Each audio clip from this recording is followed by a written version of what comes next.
Hello বন্ধুরা, আজকে তোমাদের পেপার পেস্টিংয়ের উপরে কী করে গলার ডিজাইন করতে হয় সেটাই শেয়ার করব। আমি যেভাবে ড্রয়িং করি সেটাই তোমাদের দেখাচ্ছি। পেপার পেস্টিংটাকে প্রথমে 2 ভাঁজ করে নিয়ে তারপরে গলার চওড়া এবং লম্বা যে যতটা গলার লেন্থ রাখতে চাও সেই অনুযায়ী কিন্তু এখানে মার্ক করে দিয়ে যে যেমন ডিজাইন করতে হয় সেই রকম ডিজাইনটা করে নেবে। এখানে আমি একটু রাউন্ড মতন ওই হাড়ি গলা যেটাকে বলে সেই রকম একটা ডিজাইন করে নিচ্ছি। করে নিয়ে আবার উল্টে ভাঁজ করে দিয়ে অপর দিকে ছাপটা তুলে নিলাম এবং টোটালটাতে ড্রয়িং করে নিয়ে এঁকে নেব।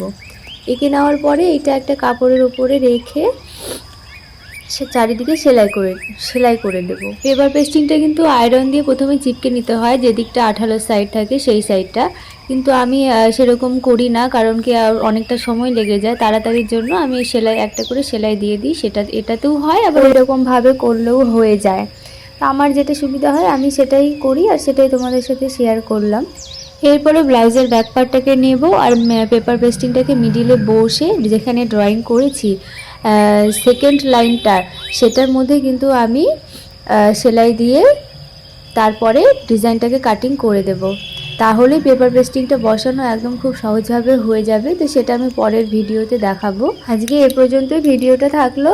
তোমরা কে কীভাবে পেপার পেস্টিংটা বসাও আমাকে একটু কমেন্ট করে জানিও।